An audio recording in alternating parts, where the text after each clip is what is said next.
The stars had always been silent.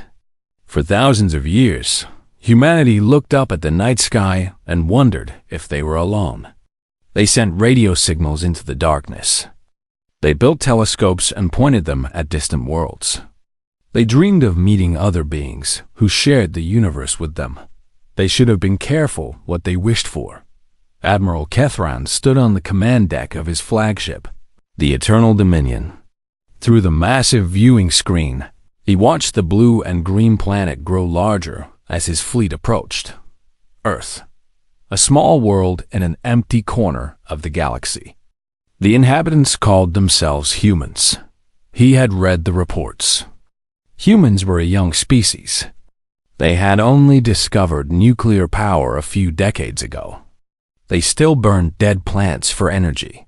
They fought wars among themselves over invisible lines on maps. They had never traveled beyond their own moon dot in the long history of the Vethkai Empire. The conquest of Earth would not even be remembered. It was too small, too easy, too unimportant. "Admiral," said his second-in-command, a tall officer named Vethsal, "we are in position.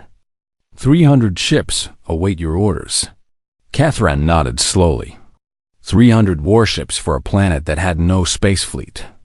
It was excessive, but the Empire demanded shows of strength. Other species across the galaxy would hear of this. They would remember that resistance was pointless. "Send the message," Kethran ordered. The communication beam shot toward Earth at the speed of light. Every radio, every television, every phone on the planet received it at the same moment. The message was simple: surrender or die. The humans had 24 hours to make their choice. Kethran expected panic. He expected the primitive governments to fight among themselves. He expected chaos and fear and eventually submission. This was how it always happened. He had conquered 17 worlds in his career. The pattern never changed. On Earth, the pattern was already breaking dot in Washington. President Maria Santos watched the alien message with her advisors. In Beijing, Chairman Wu called an emergency meeting. In Moscow, in London, in New Delhi, in capitals across the world, leaders faced the same impossible question. What do you do when death comes from the stars? The answer came faster than anyone expected. Within 6 hours, the United Nations held its most important session in history. Old enemies sat together. Countries that had pointed nuclear weapons at each other for decades now shared intelligence and resources. The world's military leaders formed a single command structure that it was not enough. Everyone knew it was not enough. The alien ships were massive. Their technology was beyond anything humans had imagined. Earth's missiles and jets and tanks were toys compared to what waited in orbit. But humans had one thing the Vethkai did not expect. They had stubbornness. They had pride. They had a long history of fighting against impossible odds. The response went out 12 hours before the deadline. "We decline, Admiral." Kethran received the message and felt something he had not felt in many years. Surprise. He read the words again to make sure he understood correctly. The humans were refusing to surrender. A species that had never left their own planet was defying an empire that ruled 12,000 worlds. "Interesting," he said quietly. Vethsal looked confused. "Admiral? They cannot be serious. They must know they cannot win." "They know," Kethran agreed. "They simply do not care. I have seen this before. Some species prefer death to slavery. It is foolish, but I respect it." He paused.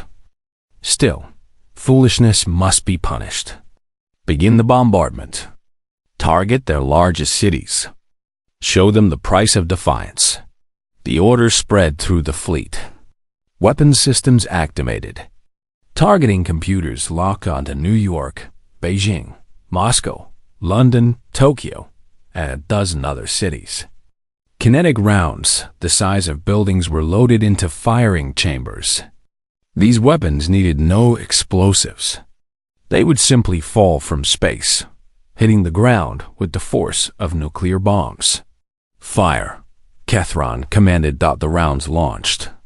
300 bright streaks crossed the darkness of space toward the blue planet below. Each one carried enough energy to flatten a city. Millions of humans would die in the first wave alone. Kethran watched without emotion. This was war. This was conquest. This was the way of the galaxy. The strong took from the weak. The advanced consumed the primitive. Earth was simply the latest in a long line of worlds that had fallen to the Empire. But Earth had a secret. Deep below the surface, in places humans had never discovered, ancient machines began to wake. They had slept for millions of years, waiting for this exact moment. Waiting for the day when the children of Earth faced extinction. The kinetic rounds fell through the atmosphere. They glowed red with heat. They screamed toward the cities below. Billions of humans looked up and saw death coming for them. The rounds hit something invisible. They exploded in the upper atmosphere, turning into harmless fireballs that scattered across the sky. Not a single one reached the ground. On the Eternal Dominion, alarms screamed. Officers shouted in confusion. Sensors showed readings that made no sense. An energy field had appeared around Earth. It had come from nowhere. It was stronger than anything the Vethkai had ever seen. What is happening? Vethsol demanded. Where did that shield come from? Kethran stared at the screen. His hands gripped the railing in front of him. For the first time in his long career, he felt the cold touch of fear. I do not know, he admitted, but I intend to find out. All ships, prepare for full assault.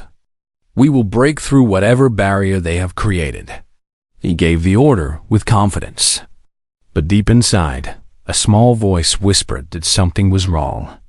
Earth was supposed to be weak. Earth was supposed to fall. Instead, Earth had just done something impossible, and the galaxy would never be the same. Dr. Elena Vasquez had spent 15 years chasing ghosts. Strange seismic readings that appeared and disappeared. Energy signatures deep underground that no natural process could explain. Her colleagues called her obsessed. Some called her crazy. But Elena knew something was hidden beneath the Sahara Desert. Something that was not supposed to exist. When the alien ships appeared in the sky, she was 300 meters below the sand, following a tunnel that her equipment said could not be there. The walls were smooth, made of a metal that felt warm under her fingers. The air smelled like storms and starlight. She heard the distant rumble of the alien bombardment starting. She felt the ground shake as the shield activated above her. And then the tunnel ahead of her began to glow. Elena walked forward. She was not afraid. She had been searching for this moment her entire life. The tunnel opened into a chamber so large she could not see the walls. Light came from everywhere and nowhere. In the center of the chamber stood a pillar of crystal that reached up into the darkness above. It pulsed with colors that had no names. Hello, Elena whispered. The crystal answered. Not with words, but with understanding. Information poured into her mind like water filling an empty cup. She saw the history of the galaxy stretched out before her. She saw civilizations rise and fall across billions of years. She saw wars and wonders and terrible darkness. And she saw the architects. They had existed before the stars were young. They had traveled to every corner of the universe. They had watched life grow on countless worlds. And they had left gifts behind. Earth was one of those gifts. A seed world, carefully designed to grow a special kind of life. Humanity was not an accident. Humans were not random animals who had learned to walk upright and build cities. They were a project millions of years in the making. The architects had seen potential in the human pattern. They had guided evolution in subtle ways. They had planted the seeds of something greater within human DNA. And they had left this place, this chamber, to unlock that potential when the time was right. the shield protecting Earth was only the beginning, a temporary measure to buy time. The crystal offered Elena a choice. She could keep the shield active. The Vethkai would eventually leave, and humanity would continue as before. They would never know how close they had come to extinction. They would grow and change, and maybe, someday, reach the stars on their own. Or she could accept the full inheritance. The crystal showed her what that meant. Every human on Earth would be changed. Their minds would expand. Their bodies would evolve. They would become what the architects had always intended them to be. A species capable of standing among the oldest powers in the universe. But there was a cost. The change could not be undone. Humanity would never again be what it was. They would lose something innocent and simple. They would gain power. The power always came with responsibility. Elena thought about her family. Her parents had died when she was young. She had no husband, no children. Science had been her life. But she was not making this choice for herself. She was making it for 8 billion people who had no idea what was happening beneath the desert. She thought about the alien ships in orbit. The Vethkai had come to harvest Earth. They had killed countless worlds before this one. They would kill countless more after. If humanity stayed hidden behind the shield, if they remained weak and primitive, they would always be prey.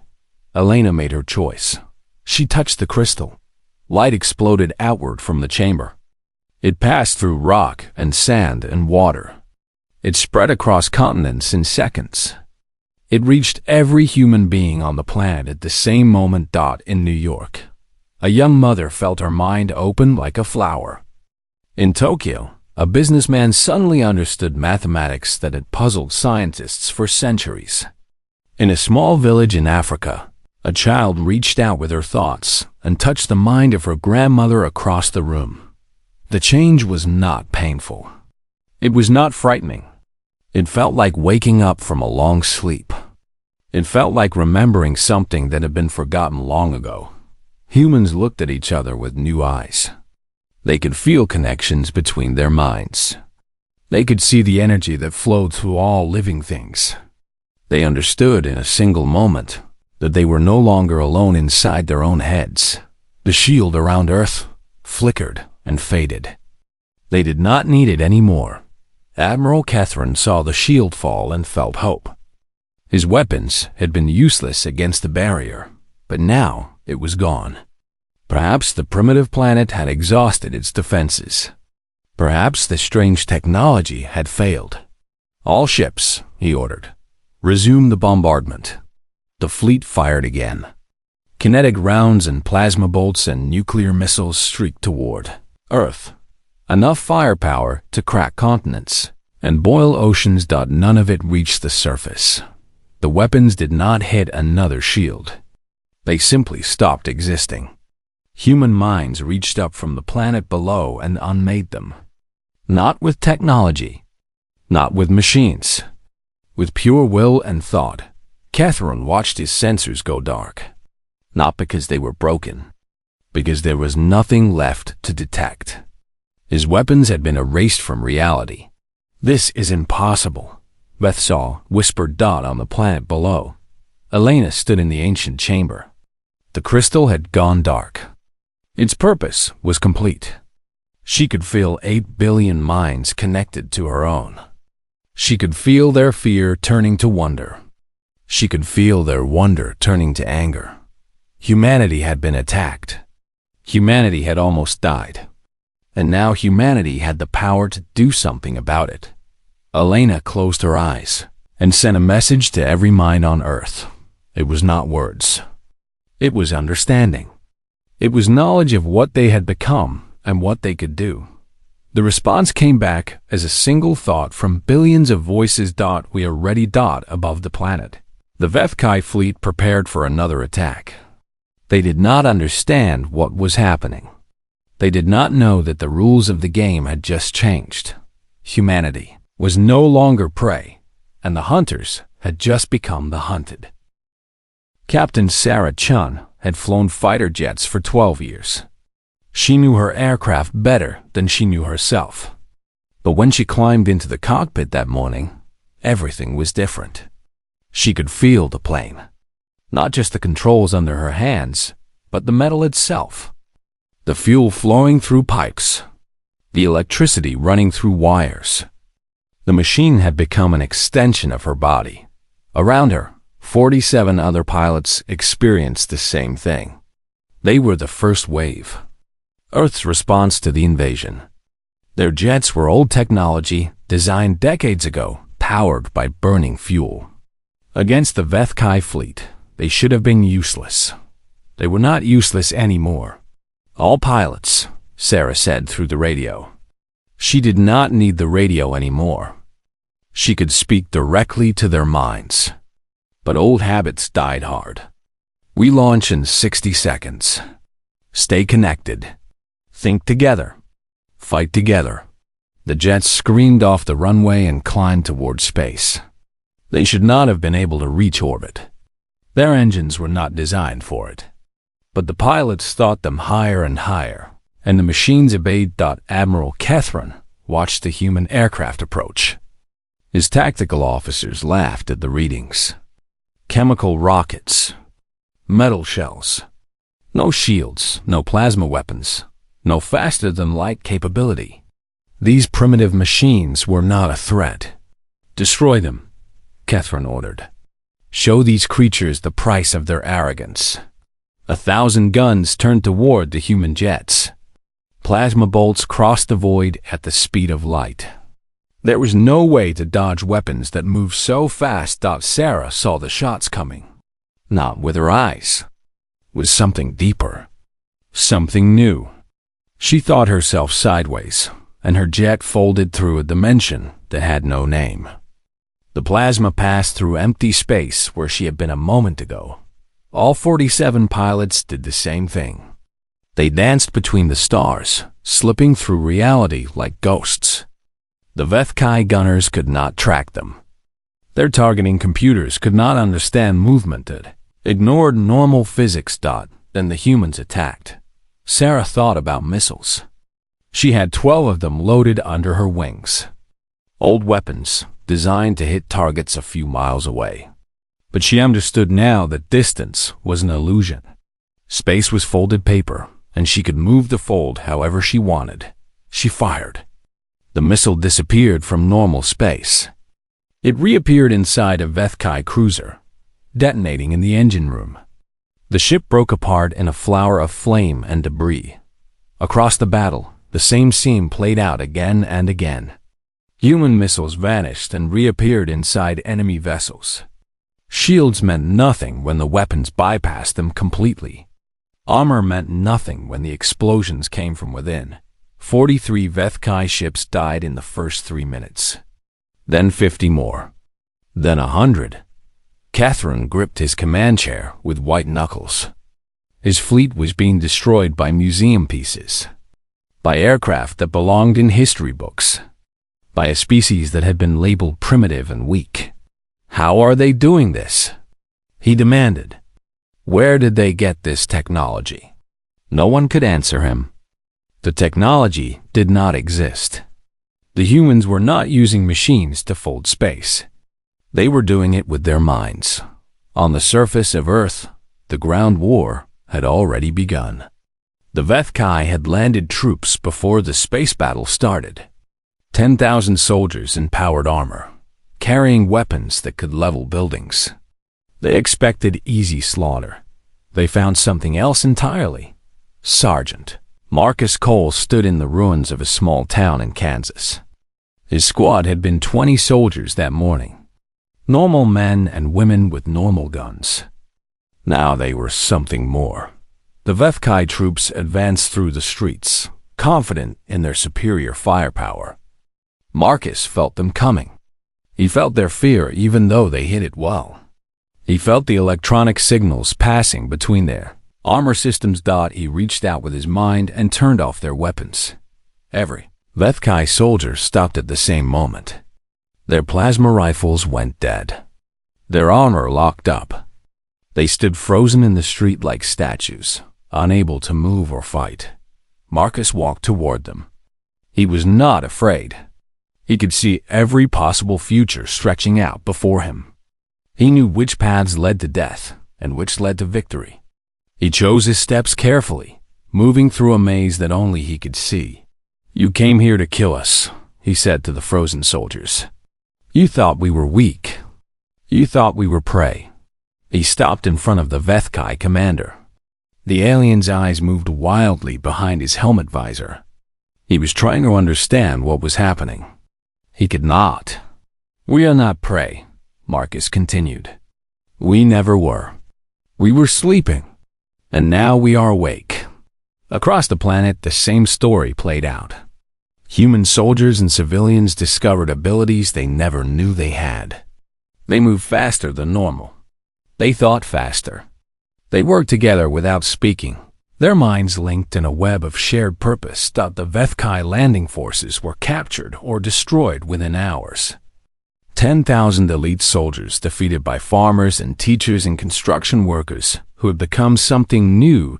In orbit, Admiral Kethran made a decision he had never made before. "All ships," he said, his voice heavy with shame. "Retreat. Fall back to the jump point. We are leaving." Vethsal stared at him. "Admiral, we cannot retreat. The Empire does not retreat. If we return without victory, we will be executed. If we stay, we will be destroyed," Kethran replied. "Look at the battle reports.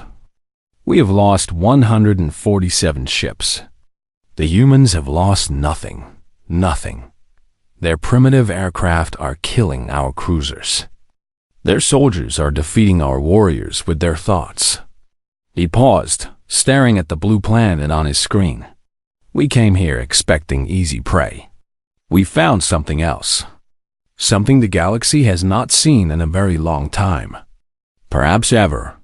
The surviving ships turned and fled. They activated their jump drives and vanished into the darkness between stars. On Earth, 8 billion people felt the victory together. They felt the moment when the last alien ship disappeared. They felt relief and joy and a deep, burning anger that had not yet been satisfied that the Vethkai had come to harvest their world. They had failed, but they would return. They would bring larger fleets and more terrible weapons. They would not stop until humanity was destroyed, unless humanity stopped them first. Elena Vasquez stood on the surface now, watching the stars wheel overhead. She could feel the thoughts of every human on the planet. She could feel their question, their need to know what came next. She gave them the answer. "We do not wait for them to come back. We go to them. We find every world they have enslaved. We free every species they have conquered. We tear down their empire and build something better in its place." 8 billion minds agreed. 8 billion voices became one. The war had just begun. 3 years after the failed invasion, the Vethkai Empire was burning. Commander James Okonkwo stood on the bridge of the Prometheus, humanity's first true warship. It had been built in orbit around Earth, designed by minds that could see the shape of space itself. The ship was beautiful and terrible. It moved through dimensions that other species could not touch. It carried weapons that turned stars into ash. Behind the Prometheus, 200 human vessels waited information. Each one was crewed by men and women who had been farmers and doctors and artists before the change. Now they were soldiers in a war that spanned thousands of light years. Ahead of them lay Veth Prime, the throne world, the heart of the empire that had enslaved half the galaxy. "Commander," said Lieutenant Park from the sensor station. "Enemy fleet detected. 15,000 ships in defensive formation around the planet." James nodded slowly. 15,000 against 200. Impossible odds by any normal measure. But nothing about this war had been normal. The human fleet had started with captured Vethkai vessels. Scientists who had never seen alien technology before looked at the ships and understood them instantly. They saw how the engines worked. They saw how to make them better.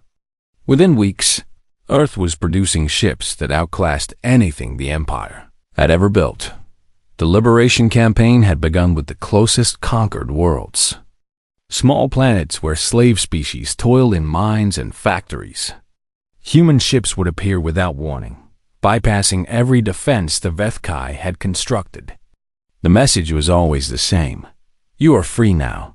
Some slaves did not believe it at first. They had been broken for so long that freedom seemed like a cruel joke.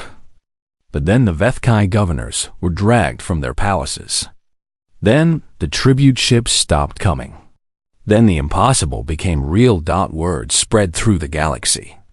Whispers passed from world to world. A new power had risen from an unknown planet.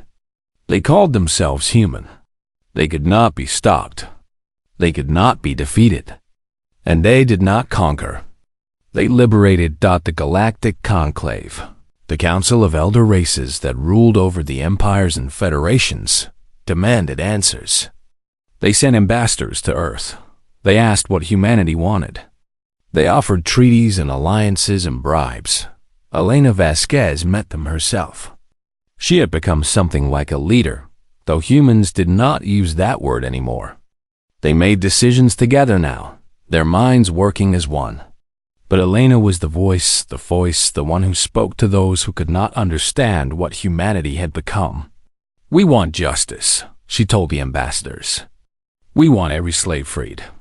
We want every tyrant brought down. We want a galaxy where the strong protect the weak instead of feeding on them. The ambassadors called her naive. They said the galaxy had always been this way. The strong ruled. The weak served. It was the natural order of things. Elena smiled sadly. The natural order just changed. The liberation continued. Hundreds of worlds. Then thousands.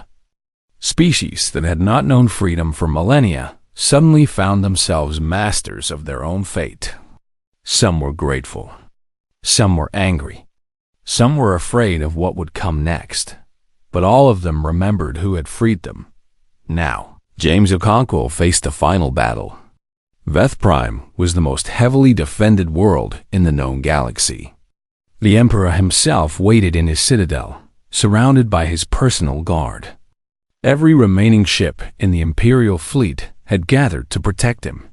They think numbers will save them, James said quietly. They still do not understand. He gave the order to attack. The human fleet moved forward.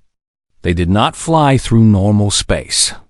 They folded reality around themselves, appearing and disappearing like ghosts. Vethkai gunners fired at targets that were no longer there. Missiles chased ships that had already moved light years away. James felt the minds of his crews working together. He felt their focus, their determination, their righteous anger. They remembered Earth. They remembered the moment when death had fallen from the sky. They remembered the arrogance of an empire that had seen them as nothing more than resources to be harvested. The Prometheus cut through the enemy formation like a knife through water. Its weapons fired in patterns that no computer could have calculated. Each shot found its target. Each target died. Around him. The human fleet did the same. 200 ships against 15,000. By any measure, it should have been suicide. Instead, it was slaughter. The Vethkai broke within 2 hours. Those who could flee did so. Those who could not surrender did so. Those who refused to do either died where they stood. James landed on Veth Prime with a company of soldiers. They walked through streets that had never seen invaders. They passed monuments to imperial glory that would soon be torn down. They climbed the steps of the citadel and broke through doors that had stood for 10,000 years. The Emperor waited for them in his throne room. He was old, impossibly old, kept alive by technology and stolen life force from 100 conquered worlds. He wore armor that had stopped plasma bolts and nuclear fire. His guards stood around him, ready to die for their master. "You cannot kill me," the Emperor said. His voice was calm, almost bored.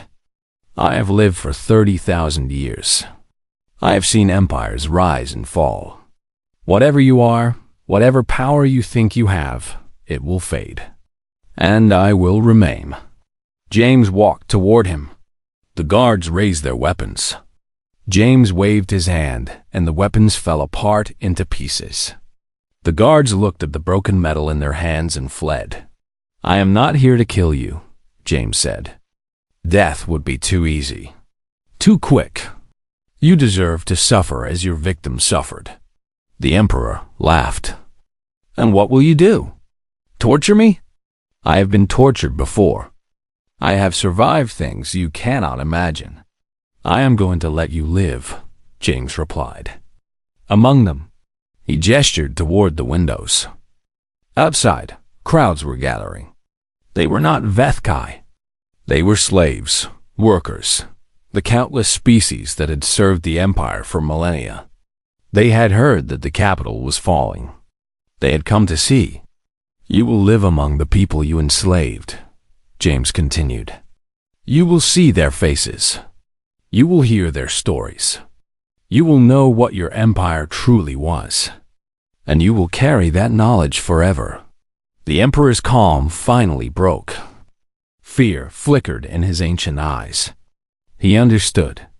Death was nothing to someone who had lived so long. But shame, exposure, being forced to face the truth of what he had done, that was something he could not endure. "You cannot do this," he whispered. "I am the Emperor. I am the ruler of 1,000 worlds." "You were," James agreed. "Now you are nothing. Just an old monster who has to live with what he created." He turned and walked away. His soldiers followed. Behind them, the crowds began to climb the citadel steps. They came with questions. They came with accusations. They came with 30,000 years of pain that finally had somewhere to go. The Emperor's screams echoed through the marble halls. James did not look back. 50 years had passed since the day the sky burned. Elena Vasquez stood on the observation deck of the Archive, humanity's greatest monument. It floated in orbit around a world that had no name in any human language. A planet in a galaxy 2 million light-years from Earth, the first colony beyond the Milky Way. The proof that humanity had become something truly cosmic. She looked older now, though not as old as she should. The architect's gifts had extended human lifespans far beyond their natural limits. Elena had celebrated her 93rd birthday last month, but her body was still strong, her mind still sharp. She would likely live another 200 years. Behind her, young voices echoed through the halls of the Archive. Students, born decades after the liberation, came here to learn history. They studied the old world, the time before the change. They read about nations and borders, about wars fought over resources, about a humanity that was divided and afraid. Most of them could not truly understand it. Kai, Elena's great-grandnephew, was 17 years old. He had never known a world without the connection. From the moment of his birth, he had felt the presence of other minds. He had learned to walk by feeling the love of his parents in their thoughts. He had learned to speak while already knowing what others meant to say. "Grandmother Elena," he said, approaching her at the window. They were not technically related by blood, but all of humanity felt like family now. The old words had taken on new meanings. "The visitors are ready." Elena nodded and turned from the stars. "The Karish delegation?" "Yes, they are nervous. They have never met a human in person before." The Karish were a young species, still developing their first space technology. They had been discovered by a human exploration vessel 5 years ago. Since then, they had watched humanity from a distance, trying to understand the strange beings who moved between stars like thoughts between minds. Today, they had finally gathered the courage to make formal contact. Elena walked through the Archive toward the reception hall. Students bowed as she passed. She hated the bowing. She was not a queen or a goddess. She was just a woman who had happened to be in the right place at the right time, but she understood why they did it. She was living history. One of the last people who remembered the old world. One of the last who had felt the change happen. Who had touched the crystal in the chamber beneath the Sahara. Who had chosen to awaken humanity's true nature. The Karish ambassadors were small creatures, barely a meter tall, with silver fur and large dark eyes. They trembled as Elena approached. Their thoughts leaked out despite their attempts to hide them. Fear, wonder, hope. The same emotions that every new species felt when meeting humanity. "Welcome," Elena said, keeping her voice gentle. "Please, do not be afraid. We are not here to conquer you. We are not here to judge you. We are simply here to meet you." The lead ambassador stepped forward. His name was Thresh, and he had volunteered for this mission, knowing it might be the last thing he ever did. Humans were legends in the known galaxy. Some species worshipped them. Others feared them. Very few truly understood them. "We've heard stories," Thresh said. His voice shook slightly. "Stories of what your people have done. The empires you destroyed. The slaves you freed. The wars you ended with thoughts alone."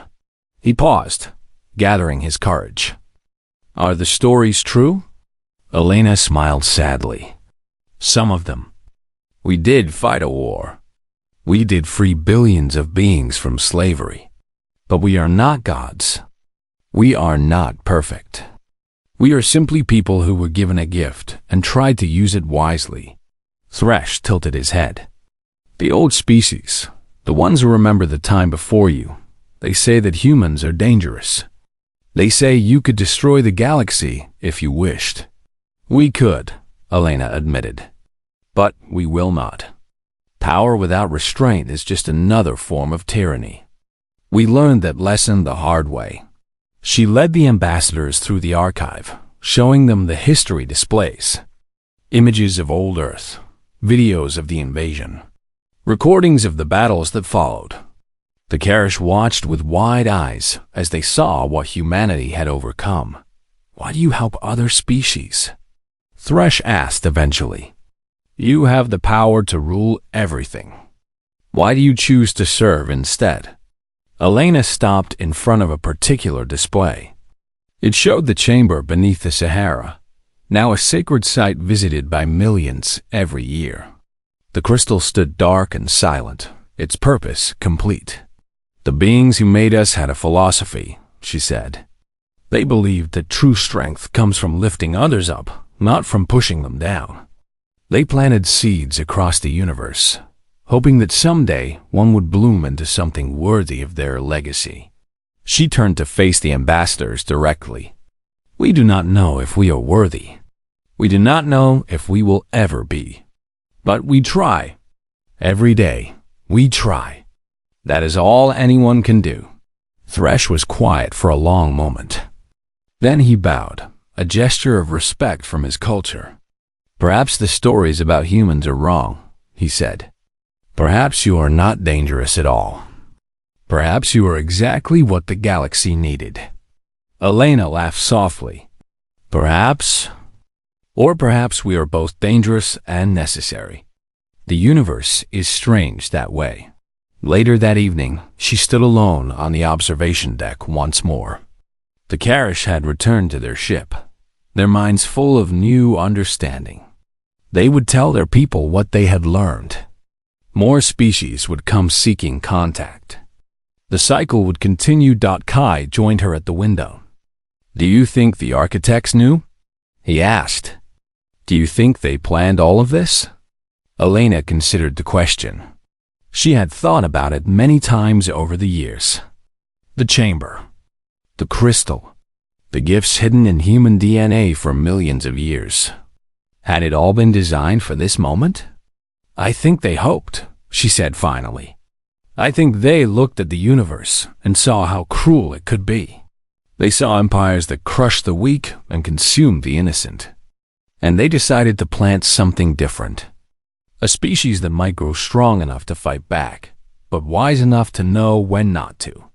She placed her hand on the glass, looking out at the distant stars.